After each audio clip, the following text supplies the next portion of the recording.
You're knocking on the door and the door seems like it's opening and then it just shuts closed on you. When you stand up in that podium and you're not listening to your own national anthem, that's a bit of a wake-up call. It wasn't a hard shot, but it was a shot to win an Olympic medal.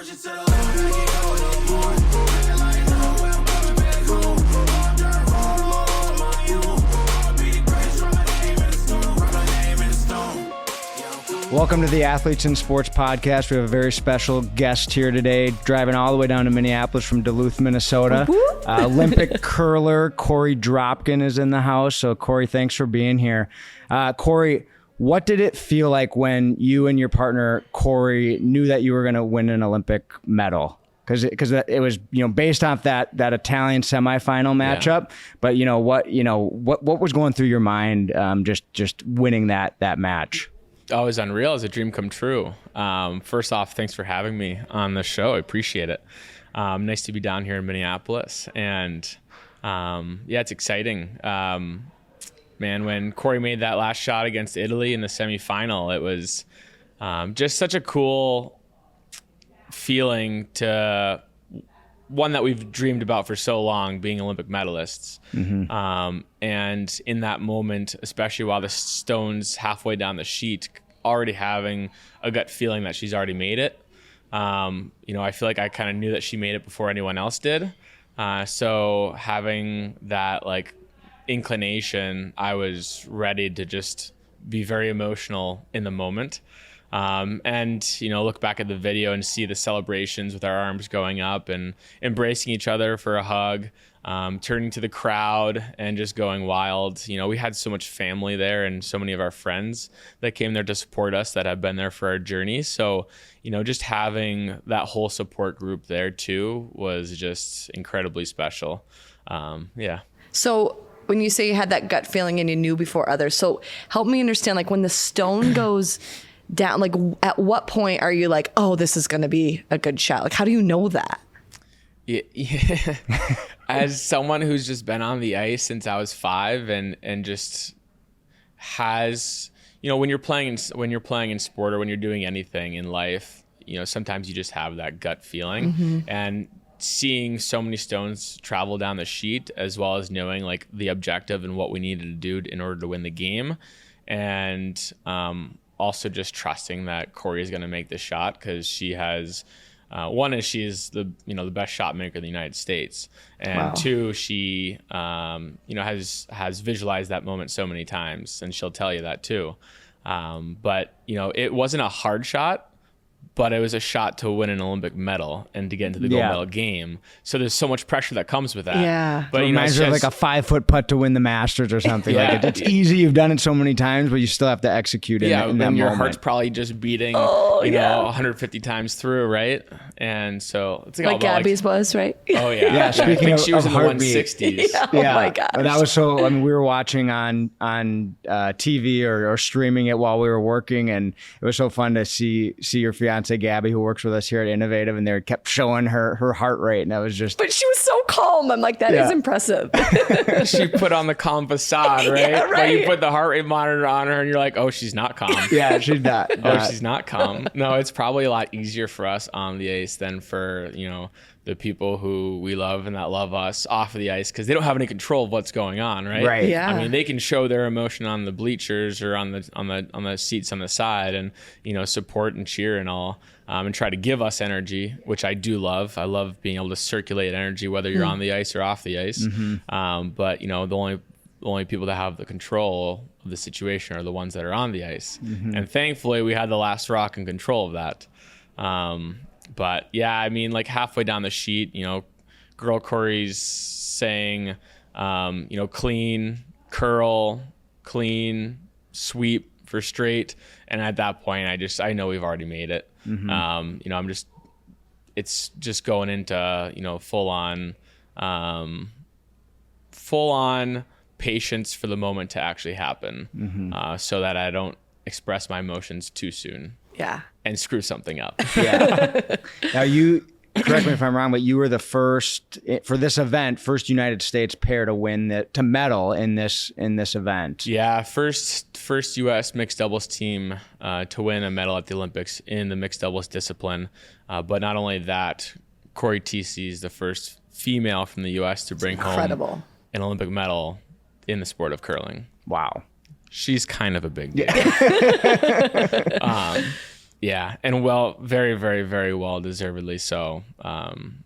So very happy to have her as my teammate, and it was just so exciting to be in that moment together, because that's the moment too that, we realized a huge dream of ours and a huge dream for, the United States and big shoes that she's filled for all the young girls in USA. Well, let's talk about how that relationship came to be, because it sounds like both of you tried out for the Olympics in 2022 or tried to qualify. Neither of you made that. And is that kind of where you came together to say, hey, let's team up? Or how did that relationship start? Yeah, it's we've known each other for a while. We met back in 2011. When I moved to Duluth is her hometown. I moved to Duluth in 2013. We got to be better friends. We went to school together. We still competed sort of separately, women's and men's. But when we started playing mixed doubles, we played against each other for quite a few years. We had both lost the 2018 and the 2022 Olympic trials in our own fashions, but we've both lost 2 Olympic trials finals respectively. And after 2022 losing those, I was ready for a change. I thought she might be ready for a change. She was curling with John Schuster at that time, who is the GOAT of curling in the US. I just kind of envisioned going the next 4 years with Corey. So I had asked her to just have a drink at the Pickwick, which has become a big thing now too. Their NBC got a pretty cool story that they put together that we sort of reshot the moment. But it was over a drink at the Pickwick that I asked her to be my mixed doubles teammate, and she said yes, thankfully. It was like the perfect partnership. 1 year later, we went undefeated at the U.S. Mixed Doubles Nationals. Then we won Mixed Doubles World Championships, was the first time ever for a U.S. team too. And we had our setbacks too, because then we lost the next national championship, and it was just like, whoa. Understandably so. Like, there's so many great U.S. teams, but it was a good gut check, because I think it also helped us, reset and kind of figure out what we need to do in order to make sure we come up big at the trials the next year. How did you prepare for that? I mean, obviously going through adversity, like, you're so close, like you're that close. Like, I think a lot of people might have just shut down. And what keeps you, are you just so passionate about the sport? Like, what kept you going to make it to the next level?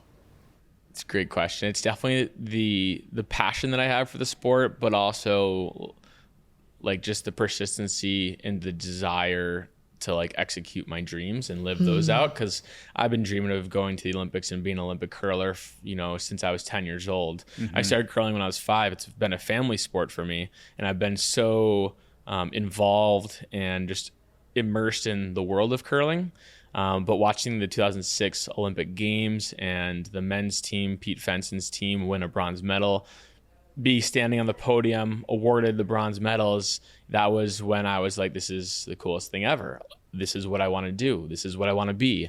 And just going through the years of, living that dream and that journey to get to that dream, but also having so many rough setbacks where, being in that trials final, the best of 3, winning the first of the best of 3 in 2018 and 2022 against Team Schuster on the men's side, and then losing the second game and the third game when all you got to do is win one more, and you'd be like one stone away from making those dreams a reality. You're knocking on the door, and the door seems like it's opening, and then it just shuts closed on you. Yeah. Like, those are the moments that are like the most difficult, as I'm sure many can imagine, where you wake up and it feels like you just had a nightmare. Right. And one of the worst nightmares ever. Yeah. And, there's lots of, disappointment and frustration and depression that, stem from those moments that a lot of people, that's kind of like the turning point, like a fork in the road. Like, okay, where am I going to go from here?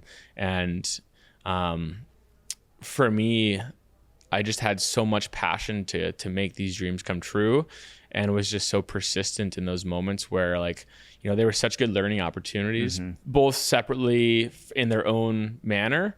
You know, the first time, I think I was just, you know, not quite the mature athlete that I needed to be at that point in time in my life. But you were how old at that time? I was 21-ish Okay. to 2018. For a male, your brain's not fully developed yet. Yeah, you know, I probably had a big ego, like, you know, like young kids do. Yeah. And yeah, I had a lot of developing that still needed to happen. And as much as, like, there's a lot of teens and young 20s that are achieving their dreams, you know, at that age, you know, sometimes you just don't know what's best for you. Yeah. Things happen for a reason. And for me, it was a good learning opportunity. It was a good wake up call. It was a good sense of needing to refocus on the right things in sport. And then, you know, try to make those proper next steps to becoming a better athlete and a better person, and figuring out so that the next time I have that opportunity, I can succeed. And then, of course, the next time comes around and you get just as close and you don't, you know, there's another, like, it's almost like you find as an athlete, or anything you do in life, there's like these false summits, these false peaks where you think you're at the top, and then you realize, oh my God, there's still a ways to go. There's something that hits you and humbles you. Yeah. And at each one of those peaks or false summits, you know, there's a learning opportunity and something you can learn about yourself. And that second time around, for me, I thought it was truly like the mental part of the game, like between the ears. Like, I have no doubt that as a team, we were fully capable of going to the Olympics, of winning the trials, going to the Olympics, playing well at the Olympics. But what we needed to learn still, in my opinion, for me, was just really fine tuning my mentals. Yeah. And, you know, understanding how to be the best in the biggest situations, which clearly that week when it came down to the wire, I wasn't. Again, a tough pill to swallow, not one that you want to have to swallow, and one that comes again with disappointment and frustration and depression, but one that, like, you need to just find the right perspective to refocus and refuel your fire and your passions for the sport, and really understand your why. Like, what's your reason for doing this? Why do you want this so much? And, you know, as much as it's for me and for my teammates, it's also for, like, me, for my family. Like, my family is part of why I am who I am. I wouldn't be a curler without my parents being so involved with that sport, without my older brother being the curler that he was, that I followed around throughout my youth and just traveled watching him curl, being nose to glass, trying to figure out why they're making the decisions they are, you know, just being inspired by, you know, my hero when I was little. You know, that was my brother Steven. And we played together for a little while too. But, like, you know, my dad tried getting to the Olympics. He didn't quite succeed. My brother tried. He didn't quite succeed. And so for me, it was a family thing, and I really wanted to make those dreams come true for, you know, the Dropkin family. And so there's just this, like, you got to find your reasons, your why, as to why you want to be who you want to be. And there's always going to be a bit of that selfish part that, you know, that true desire, you know, inside your heart. But there's also going to be, you know, more of a wholesome reason too. And, you know, trying to really make sure you understand what your why is, and just attack that with everything you got. You know, because for me, like, after that 2022 games, it was just like a full on wake up call of, why do I keep putting myself through this situation? Did quitting ever run through your mind? Like, hey, why, you know, it's going to be really hard to do this. I'm, you know, in my 20s, so now I've got to think about the real world a little bit and making money too. Like, did that ever cross your mind? Like, hey, maybe this just isn't for me anymore. I can't quite say it full on crossed my mind to quit. But it definitely crossed my mind, the reality of, what if I don't actually achieve this? Like, there will get to be a point where I need to set things aside and focus on on, working and, making a living, because we don't make a living when we're curlers traveling around the world. Like, thankfully we have supporters, some sponsors. Thankfully we have the USOPC and USA Curling that back us, that provide us a budget to work with. Without them, we wouldn't be able to do what we're doing. But you're not making a personal living off of being no, a absolutely curler. not. No, we're not. Curling's not one of those major sports where you've got your salary and you can just curl and make a living. And living, as we all know nowadays, gets more and more expensive every year. But we as curlers in the U.S., we all have full-time or at least part-time jobs so that we can push our way through. And also there's something to say, like, your partners in life. If you have a partner, as much as they want to support you, whether they say it or not, they want you bringing home some money too, right? Like, we all got to pitch in and help out, especially if you're going to leave for half the year. Right. Like, you got to find a way to, support the bottom line. Yeah. Yeah. I think if I could golf every day, I would, but that's not bringing home much money. And, but yeah, so that's part of the battle too, and that's been one of my, everyone's got like multiple goals and like ultimates, right? And so, like, for me, it's not just going to the Olympics, not just being an Olympic medalist, but it's being an Olympic gold medalist. I want to be that Olympic champion. Yeah. And although we don't have that gold medal, that silver medal still felt like, champion-esque in my mind. However, when you stand up in that podium and you're not listening to your own national anthem, that's a bit of a wake-up call. Yeah. That's when you're like, okay, I need to get there. And in that moment, having a gold medal game in our sport, it's kind of a weird situation to be in, because you should feel super proud and super happy about wearing this silver medal, but you also have that feeling of like disappointment because you didn't win that medal right there. And you were that so close. Seemed like a very close match as well. That gold medal came game. down to the last shot.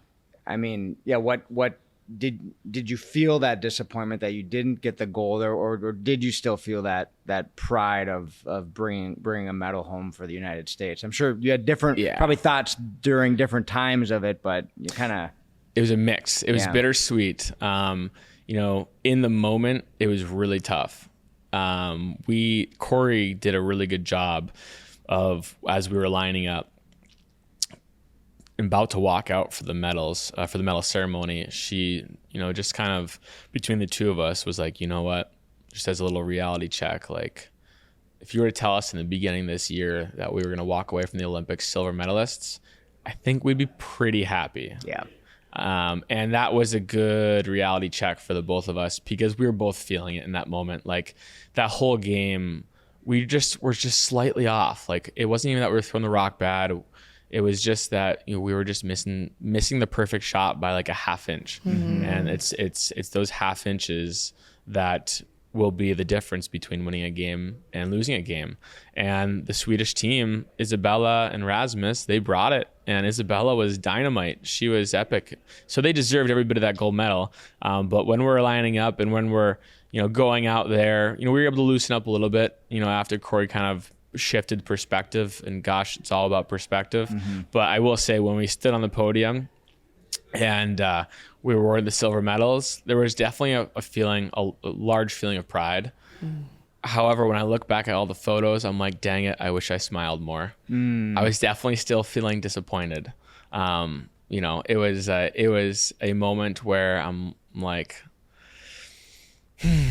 darn it. That's part of being human. And like for us with the In Sports Foundation, we look a lot at like what is going on in the world of youth sports and how are kids acting. And I've seen so many things out there of like, if the kid loses and he's not upset or not crying, about it, some kids just can't handle their emotion. That means that they're not that passionate about it. So I think that's just part of being human. And it means that you cared a lot about that experience in that match. It means you care. It means you're passionate about this. And I think that's one of the things that we face as a sport that isn't televised enough, but when it is televised, and what's unique about curling is that we all are mic'd up. And so you can hear everything. You can get very intimate with the players and with their communications, with their reactions, their expressions. And, when we miss a shot. Sometimes we're calm, cool, collected. Sometimes, especially if it's a big shot, we get upset. And when we express our emotions in those moments, sometimes it's like slamming a broom or saying something maybe a little bit provocative. And we've definitely gotten some flack as a sport in the past from some viewers that don't like seeing that think we shouldn't be showing those emotions. But at the end of the day, we are athletes and we are competitive, that we're competitors, and that's why we're out there. And we want to make shots, win games, and be the best that we can be. And in those moments, yes, there are times to be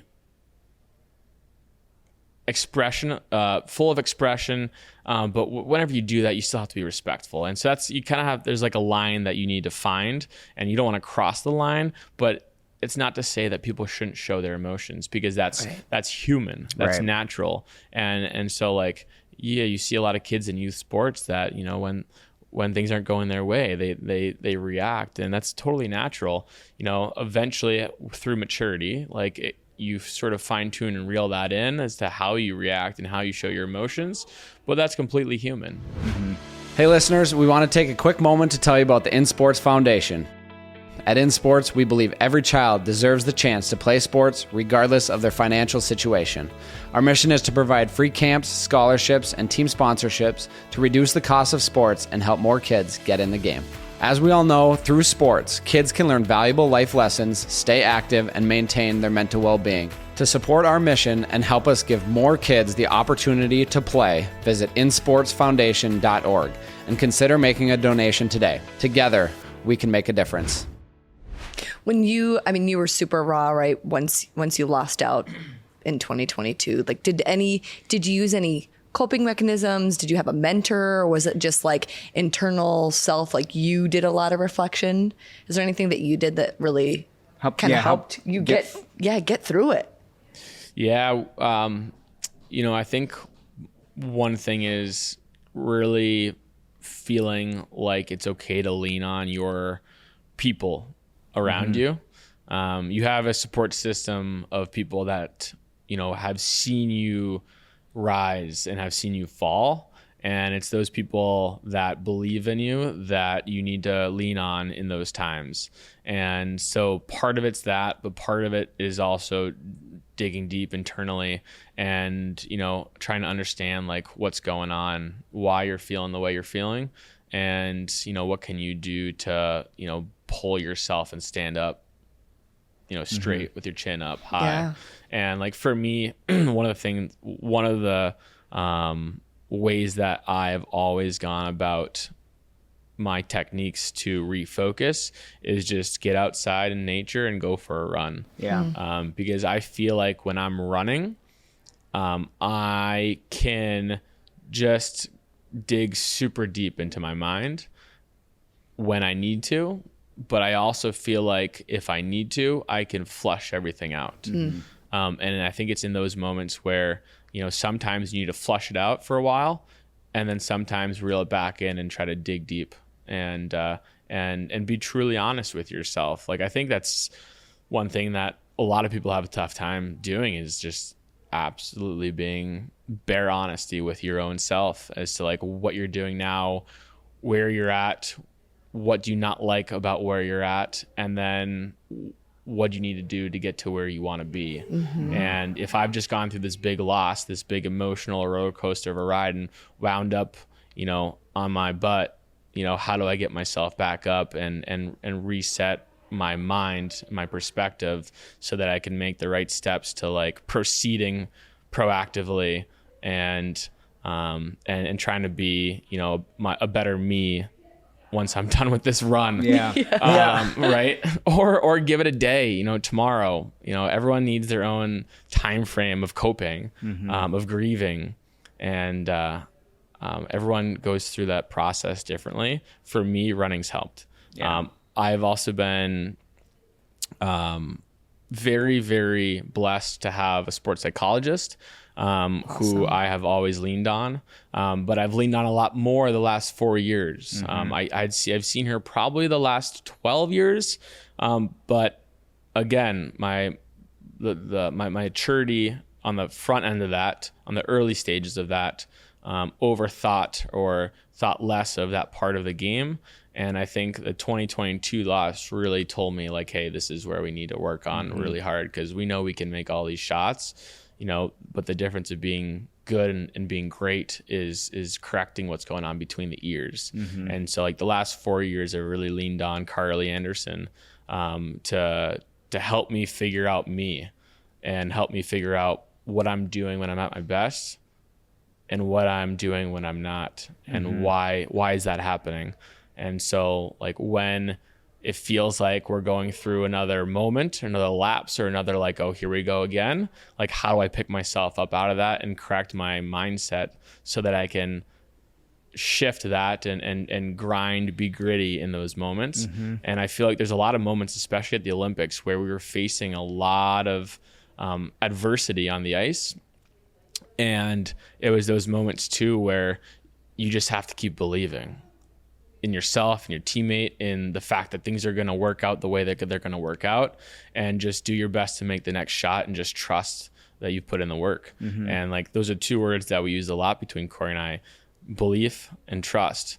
And from there, like we just let everything else happen the way it needed to happen. And we got lucky in a couple of games with the other team missing some pretty big shots. At the end of the day, all we could do is just believe and trust and hope that things work out. And they did for the most part. Yeah. So with your sports psychologist, is this, you said Carly is her name? Yeah. Is this someone that you call when you feel like something's not going right, or do you meet with her on a regular basis? Like kind of talk about what does that look like for you in your mental development? Yeah. Thankfully USA Curling has been able to contract with her and give all of their athletes that are in the national team access to Carly. And Carly, she's a busy woman. She's got a lot of other athletes too. She works a lot for the University of Minnesota and their athletes. But she is someone that won't necessarily just reach out to you. You have to want her. And she will make time for you, but you need to really express the desire to want your time with her, because she's a busy woman. And there will be times too that she reaches out on the occasion, and that's because she cares. If you're not expressing the desire, she's just gonna say, hey, she'll poke you and say, hey, in case you need me, I'm here. And so for me, it's just really making sure that it's weird because like I think for a long time it almost feels like you're just going through the motions, going through the reps, but then there's like a time where like things just start to click, and it's like you don't necessarily know why, and maybe it's just truly like opening yourself to like the pure honesty and like to like seeing yourself with a different perspective.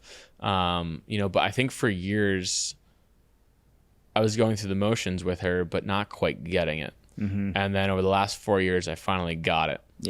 And why that is, beyond just being transparent with myself, I'm not sure.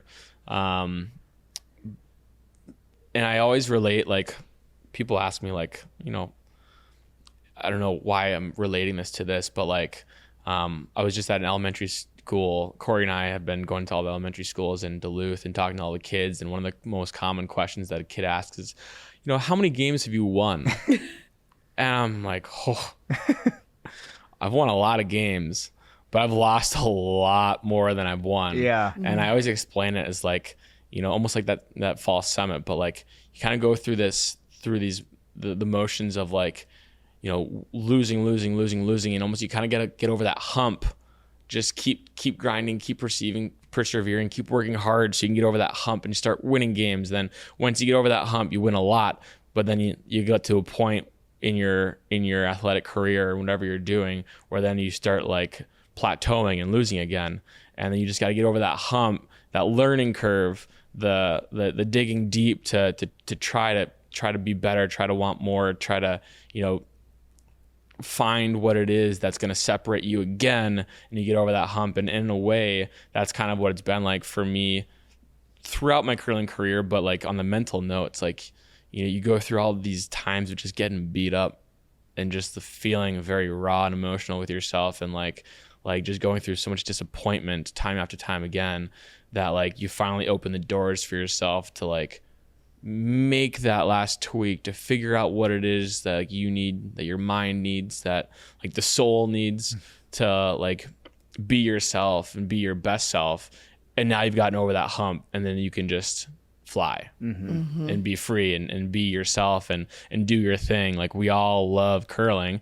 We're out here because we love curling. Let's show why we love this sport, versus get all up in ourselves about why we're not playing good enough or feeling like we need to be playing our best in order to, again, enjoy the sport. Right. That kind of reminds me of the figure skater. I can't remember her name. That did really well this year. It was Alyssa? Amber? Yeah. Well, it was like so rigid. Everything was like her coaches were telling her what to do, and she took a bunch of time off and totally became herself and picked her own music, her own costumes, and she won a couple. Alyssa. Yes. Yeah. Okay. Yeah, and she's just like the golden star of USA Athletics. Like, her performance this year was incredible, and just the whole backstory too with it behind her, and her background. But yeah, that's totally it right there. Like, you have to take the time for yourself to learn yourself in order to like make that next step. And I think that's the key for so many individuals in life, not just sport, but like everything you need to do. Yeah. Was there anything else during your time at the Olympics? Because you were you there the whole kind of course of the entire games? Was there anything that you learned from other athletes or watching any other sports that you were able to apply now to what you're doing on the curling side?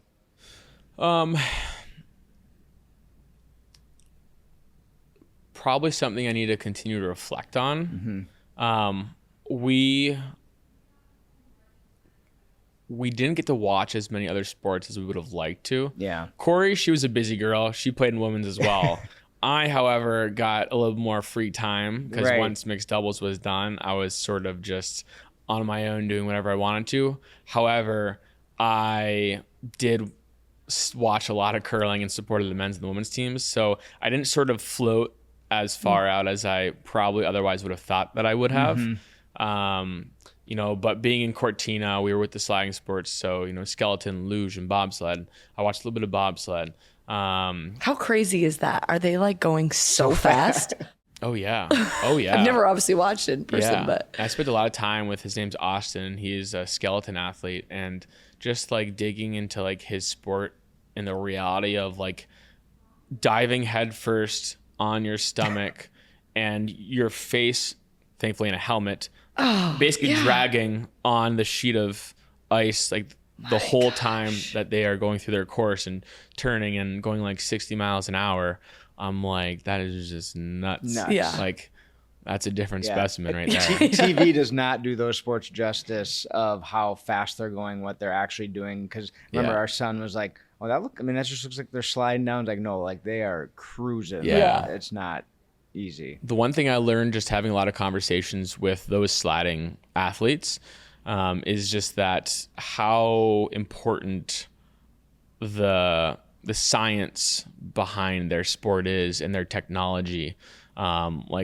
Like for example, in bobsled, like the Germans, they have there's something technically different about their bobsleds that just give them a beat over everybody.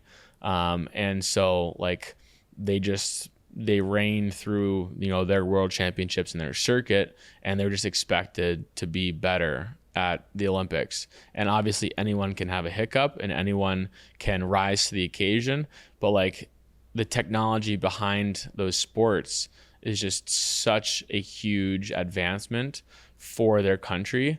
And so, that also goes back to like funding. Like, it's all going to depend on how much funding these sports have in their countries. And, it's one of those things that can really make or break a sport and athletes in a sport. And, those athletes are really impressive. Living in the Olympic Village and you get to, live with them, eat with them, work out with them. working out with those bobsledders, I'll tell you what, I feel like a little shrimp. They lift, their job is just move big weight. Right. Move big weight and move it fast. Yep. And so like what types of exercises were they doing? Big squats, deadlifts, honestly, anything and everything, but it all had a lot of weight involved. Yeah. And so and all this whole thing is a temp village too. And so as they're putting weights down, they're just bang, bang, bang, bang, bang, bang, bang. I'm like, whoo! All right, I might go for a run today. Yeah, what was so for curling, what is the preparation or the training look like? 'Cause it seems less of a physical sport. You're not having to physically try to check them or tackle your opponent. It seems a lot more mental, but I'm sure being physically in physical good shape has some benefits. Like the finesse and the leg, what does that look like? You have to be pretty flexible if you're definitely. You want a lot of balance and flexibility. But what you don't see is that curling is truly a full body workout, especially at its most difficult. And when I talk most difficult, I would say mixed doubles curling is the discipline that requires the most athleticism and fitness requirements. So when you're curling, you're essentially doing an extended lunge on ice. And so you're sort of in a deep lunge, sliding on slippery ice and trying to be super precise with a 42-pound granite curling stone. And then that stone is traveling about 140, 150 feet. And so you're playing chess on ice, but doing this extended lunge and trying to drop a stone essentially on a dime 150 feet down the other side, and want it to be perfect. And along with that comes sweeping. And so when you're sweeping, you are moving very quickly with the stone, trying to put all of your body weight on the broom and move the broom with gonna snap with quick frequency. Yeah, when your correct. arms Exactly. So the sweeping is upper body, core with the mobility of your legs, and a lot of hip movement too. I'd say one of the things that gets the most sore beyond sometimes my upper body are my hips. Because especially in mixed doubles, when I'm shifting from one side of the stone to the other based on how I'm trying to sweep, there's a lot of hip rotation and mobility needed. And so those can get a little bit tight. So in mixed doubles, I go from throwing the stone, sliding, releasing, popping up really quickly, catching up with the stone, and sweeping it down the sheet of ice, sometimes post to post. And that's an exertion of a lot of energy where, my heart rate will spike up to the 170s, even 180s sometimes on the biggest sweeps. And then I'll have about 60 seconds to communicate with my teammate effectively. And then get to the other end of the ice, grab a stone, get in the hack, which is our starting block, and get ready to deliver again. And so trying to get my heart rate down from that peak to below 120s so that I can throw a effective stone. And so it's almost like a high intensity interval workout on a sheet of ice as a mixed doubles athlete sweeping his own stones. In 4-person curling, you sort of have your designated sweepers, so the throwers aren't actually getting up and sweeping, but it's all involved. And so you really, when we train the full body. You're talking about upper body strength, lower body strength, core strength. You're talking not just the strength, but the endurance. So it's hybrid training, a lot of HIIT workouts, and then of course flexibility. So yoga is always great. Really anything you can do to keep your body, flexible, durable, pliable is really good. Did you play any other sports growing up? I mean, obviously you started curling at 5. Were you interested in playing anything else? Yeah. I played a lot of soccer. That was my number 1 or 2 sport. Loved soccer. Played center mid. Loved being the person that helped set up the goals. Sometimes I scored. Most of the times I didn't. And then I ran track and field. I played baseball for about 5 years when I was really young. And a little bit of tennis, not much. But yeah, those were my sports, especially soccer and track. When I got to the half point in high school, I decided to just put everything behind me and just start fully curling. Because were there a lot of opportunities for kids? Because it seems like curling isn't always like the first thought for like parents to put their kids into curling. It's more those soccer, basketball, football type sports. Like, you saying parents just don't watch curling and say, "Hey, my kid's got to curl"? Well, maybe now they will. Yeah, hopefully now they do. No, it's not the majors, right? It's Yeah. not part of the majors. And for me, actually, growing up in Massachusetts, I was the only kid that curled in my whole school system besides my brother. And we taught some of our friends, and a couple of those friends stuck with it. But if it wasn't for us, there really wouldn't have been any curlers at our time. And so it was unique. We were like the gray duck of them all. And that was definitely eye-opening, being like the weird kid, right? There's the curler Yeah, brothers. Exactly. Look at them go. And so that was when I also realized, I was like, okay, if I really want to make it in this sport, I have to move. Yeah. Because we would always be, we would play around the New England curling clubs. But then we'd travel up to Ontario and New Brunswick, Nova Scotia to compete. We'd come out Midwest to North Dakota, Minnesota, Wisconsin. But it became clear that if we wanted to be the best, that we'd have to move to Minnesota, because that's really where at least we saw the best coming out of. That's where the Team Fenson was out of, Team Schuster, Chris Plies, all those athletes that I looked up to. It was just like, okay, like in order to be the best, you have to surround yourself with the best. So in life, you got to make sacrifices. This seems like the right sacrifice to make. Let's do it. Do you know someone who could benefit from this episode? If so, please take the time to share it with them. Whether it's an athlete, a coach, a parent, or just someone who loves inspiring stories, we want to get this message out, and we need you to help make that happen. So did you ever feel pressured from your parents because they were because it was your both mom and dad into curling, or just your dad? They're both.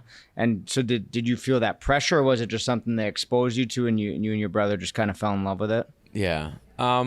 It's probably a balance of the two. I would say there was a lot more of just me being in the culture of curling that pulled me into curling. Like I grew just a natural love for the sport.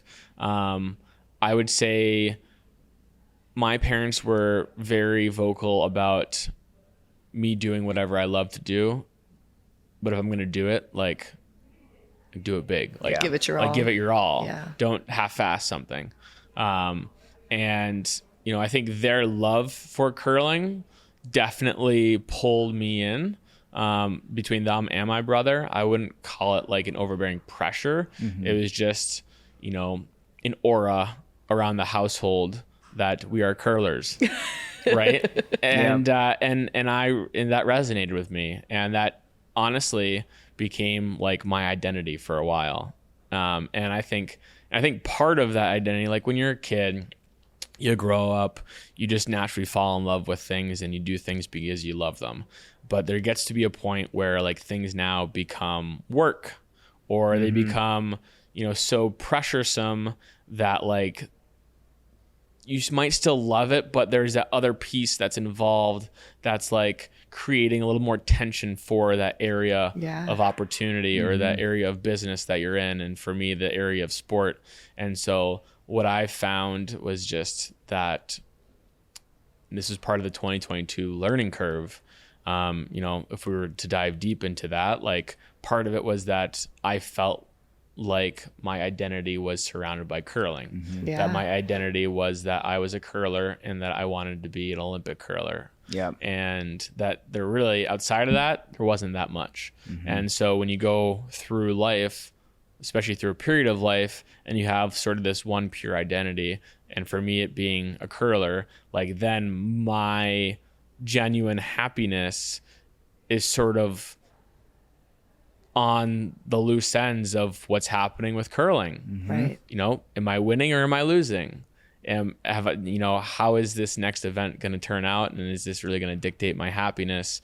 Was becoming like the honest truth behind, what was going on in my life. And that was something that I needed to work on, finding identity, finding myself outside of curling. And so that was a major learning for me, as to then being able to just have a deeper influence on life in my own world outside of being a curler, and having more areas that I loved that I could fall back onto, that kept me busy, that kept me focused in other forms of life that I loved. And so that opened the doors to then, when I was on the ice curling, I could just be a kid curling again, and actually enjoy, versus have that overbearing pressure of needing to win in order to be happy. Instead, I could just be happy and I could curl. Yeah. Who is Korey outside of curling? It's a great question. I like to think that who I am is just a family man, someone that just loves being able to have, opportunities to be outside, to be involved in others' lives, to be on the ice, but to be with my fiance, with our animals, to help folks in, their needs as well. I'm a realtor, and I found a lot of passion for that.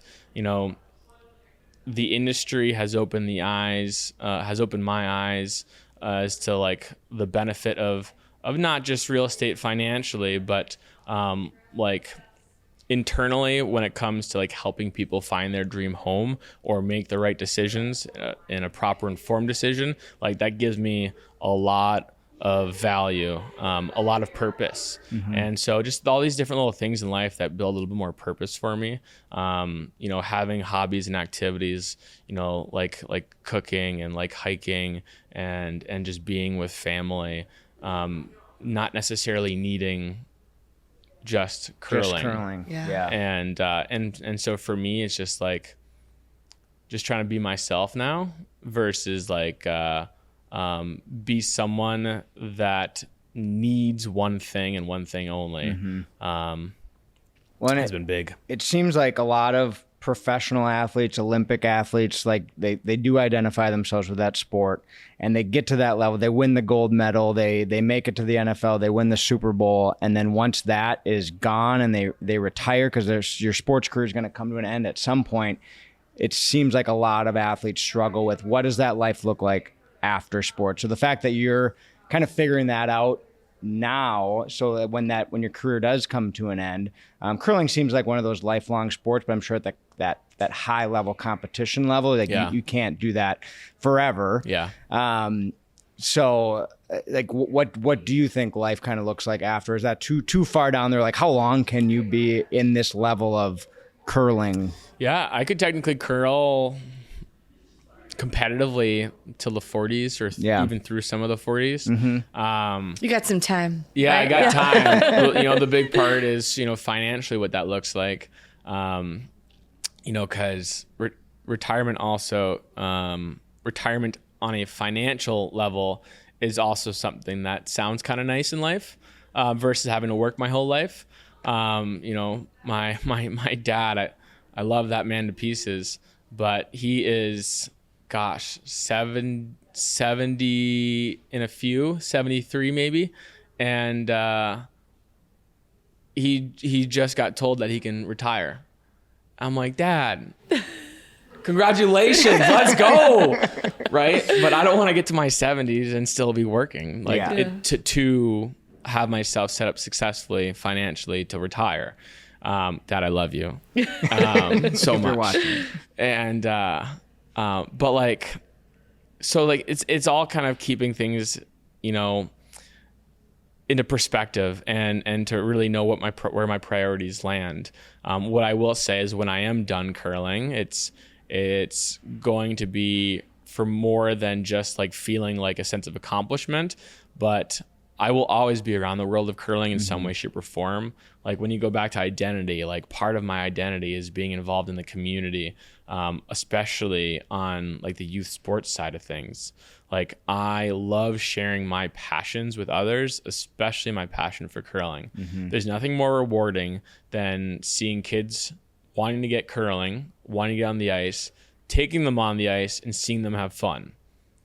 And so like for me, just being able to genuinely be part of that process and, you know, the evolution of curling as a sport, but the grassroots of curling in the United States, and try to, you know, reel more of the youth into the sport is just one of my big goals. You know, I talked earlier about like having these ultimatums, and one of my ultimatums being the Olympic gold medal. Well, the other one is trying to set the sport up and be somewhat involved in the professionalization of the sport. We were talking Rock League earlier. Rock League, the new professional league that curling has now this new opportunity where these athletes are salaried. You know, right now it's small scale, but it's an opportunity that if it's done right, if we build it right, and it becomes popular, we are going to see a new opportunity for these young kids all around the world. But most importantly for me, these young kids, boys and girls in the US that are growing up and they're seeing curling. They just watched us in the Olympics in 2026. And now they're like, oh my God, I want to try that. Okay. But when say they fall in love with it, once they get to the same point where I got to in life, in high school, where you have to start to decide to make a decision, which sport do I want to try to go professional in? You know, they're always going to keep the financial side in mind. Like, what can I make a living doing? Right. And so one of my ultimate goals is just being part of the professionalization of the sport and try to leave this sport in a better place, in a place where kids can actually choose curling and make a living. Has it gained a lot of momentum like over the years? Yeah. Each Olympics, it kind of gains momentum. There are some that where like it almost seems like it kind of steps back, but there's always like these peaks. You know, you watch Olympics happen, there's a big peak. Yeah. Okay, then it starts to come down. All right. And then 3 years later, Olympics ramps up and you get Olympics peak. I feel like we've experienced that peak. And so now we're trying to, as much as we can, try to hold on to that, right? Bring the sport more to light. It's obvious that, you know, people around this world, people around the US, they love watching curling every 4 years. But we got to give it to them more than every 4 years. Right, yeah. We got to give it to them every year, every couple weeks. Dang it, every day. I would love. That's unrealistic. But like, you know, as much as we can, we need a major network to say, hey, we believe in this sport. We want to expose the sport. Yeah. Let's find a way to do it. And through that, more eyes come. When I'm sure probably social media now plays a role into that, because, you know, you are able to capture some things less expensively than what like a major network needs to in order to, you know, broadcast different sporting events. Has that played a role, do you think, in developing more interest into the sport? Definitely. I mean, you know, the major networks, they're huge. Yeah. But they only go so far. Like now everyone's on social media. And when I say everyone, my fiance's not on social media, but most everyone is on social media, especially all the kids nowadays. Yeah. They're all on YouTube. They're all on Instagram, Facebook, X, like all of it. Threads. I don't on that, I don't think, but, but you know, it's so important now. And then like the algorithm that your socials have, like they search curling, they're going to get flooded from here on out for like the next couple of weeks, unless they stop. And so, you know, having just such a strong, you know, social media push on the curling side is also key, because that's how you get, you know, this, you know, newer generation that is just all over it. And so, yeah, it's a balance of the two. You know, the more the merrier, you know, but if you don't have one, you need to push hard on the other. Right. Yeah. Now, obviously, you're a silver Olympic medalist, which is incredible. Do you feel pressure now, like in 3.5 years, 4 years, like you got to make it again? Or do you feel like right now you're kind of free sailing, kind of digesting what the whole Olympics meant to you? Like, where is your head at right now? My head is very motivated to get myself in a position to be in the gold medal game in 2030 in the French Alps, to give ourselves another opportunity to win the gold medal. Definitely enjoying a little time off right now. But well deserved. We're back to working out. We've lost ice in Duluth, so the practice level is going to decrease. But that's okay because an off season is healthy. Yeah.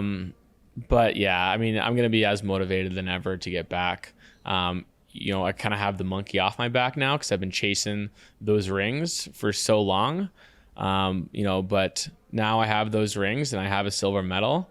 That speaks for all the hard work that we put in itself. But now we can refocus and really try to focus in on how do we go get the gold medal now. Anything different you're going to do this time around preparing for the Olympics than you did for the last Olympics in 2026?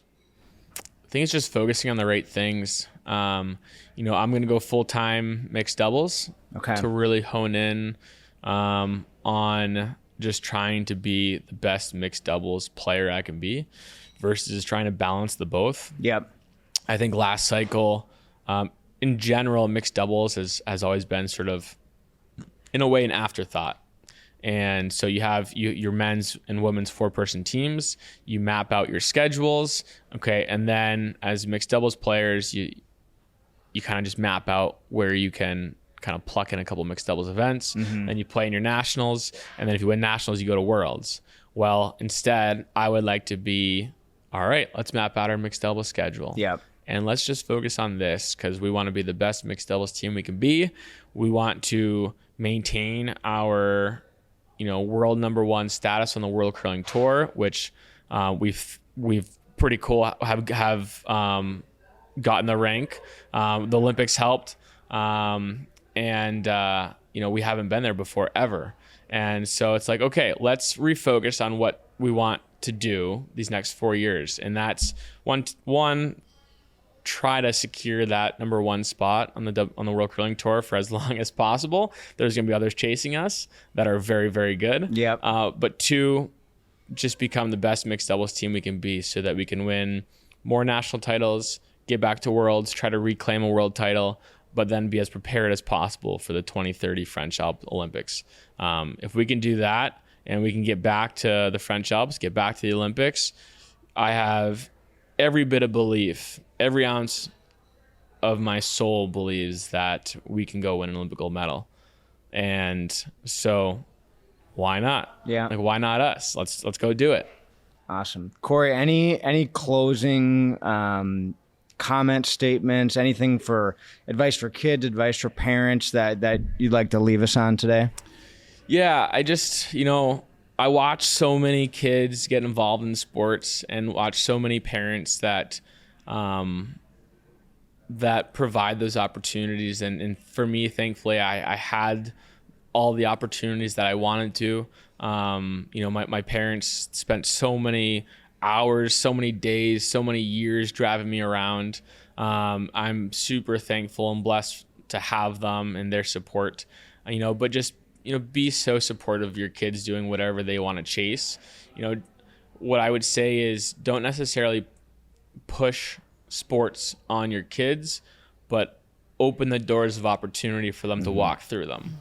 I think that is super important because I have seen what it looks like when parents push their kids too hard and the effect that it has on the kids when it comes to like losing the passions and loves for certain things in life, especially those sports that just there's an overbearing push towards them.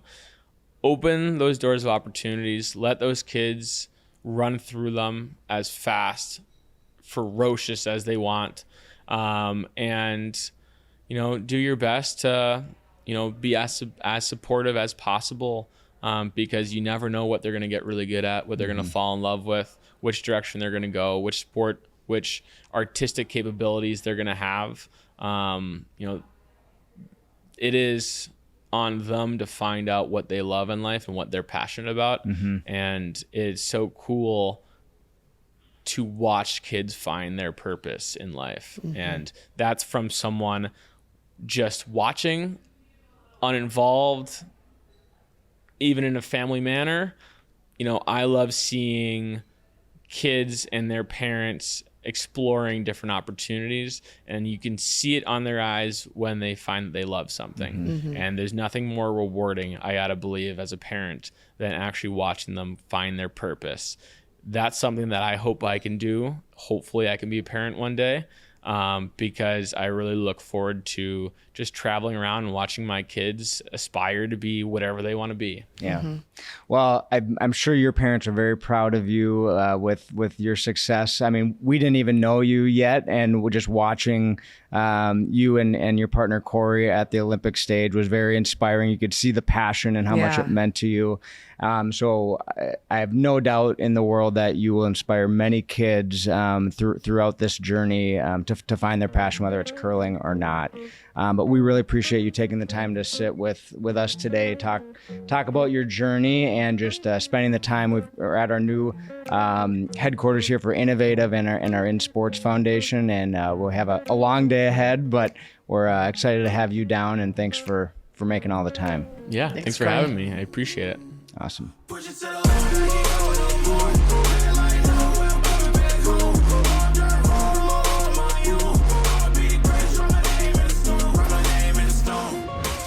Thank you so much for tuning in to the Athletes in Sports podcast. If you enjoyed this episode and want to hear more from inspiring athletes, we encourage you to subscribe to our podcast and follow us on all of our social media channels.